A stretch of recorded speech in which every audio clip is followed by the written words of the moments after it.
So, we would like to now review lectures 20 through 22, and this lecture was mostly dedicated to the different strategies of hybridization based genomic detection. We started with the famous work by Alvis et al., where there was an evidence of a nanoparticle, a gold nanoparticle immobilized to a single strand of DNA on its surface would kind of pair up and accumulate together under a transmission electron microscope when there would be complementariness between the different DNA strands as immobilized onto the surface of this gold particle. So, this was in a way one of the first examples of bio nanotechnology, that how an organic moiety at the nanoscale could be assembled or disassembled based on if there is a complementary bonding between the different base pairs of two single strands of a DNA molecule. We also looked in details at the work of sort of immobilizing or hybridizing DNA again to a capture probe which was bound on a surface of a gold film, okay, and which had a biotin target on one of the ends, and then this polystyrene bead, which would be otherwise immobilized on the surface with an avidin, would get coated onto this, or which would get captured onto this biotin target. Okay. And this essentially would depend on the complementary nature of the two DNA strands, which would be interconnecting the biotin target with the capture probe, which is immobilized onto the surface of the gold. So, therefore, if there is a bonding, there is a complementary nature of the DNA which is actually the target DNA with the probe DNA which is there on the surface, there would be a presence of the polystyrene beads as very clearly evidenced by the AFM scans or AFM records, and if there is no complementariness between the two probes, then there would be no beads on a surface. Similarly, we also talked about the various strategies for doing hybridization based microarray detections, and in light of that we understood that there is this large library of different probes which are immobilized onto a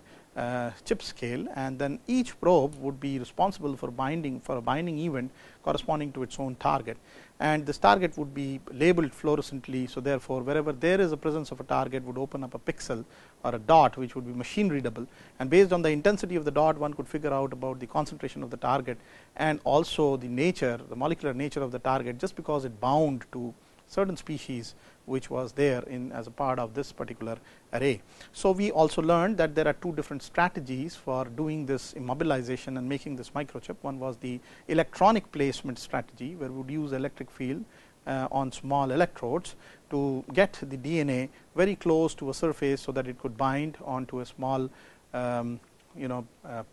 lysine layer on the top of the surface, and the other strategy, and so this was followed typically by the Nanogen, and this would also be better known as the Nanogen approach. The other that we discussed was a light directed synthesis of the DNA, where there would be a base pair by base pair fabrication by different lithography steps added onto the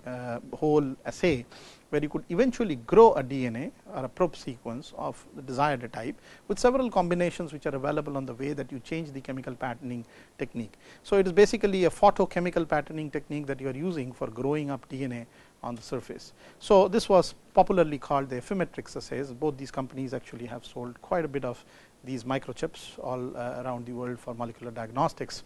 So, we also discussed about certain other modalities of sensing of DNA using electrochemical labels. For example, we referred to the famous Motorola biochip, where using molecular wires we could sense whether a DNA would immobilize onto the surface with a ferrozene level or a probe which would be electrochemically sensitive. So, essentially with electrochemical sensing we could see whether the right binding event was happening on the bed of a molecular nanowire. Similarly, we also looked at various other sequencing mechanisms, and in context of that we discussed the Sanger's reaction. We also talked about how AFM tips are ideated to be popularly being used for surface electrophoresis of these DNA, so that you could have a fast readout system based on fluorescence or some other tag based mechanism. So, you could actually read a base pair by base pair map of whatever DNA was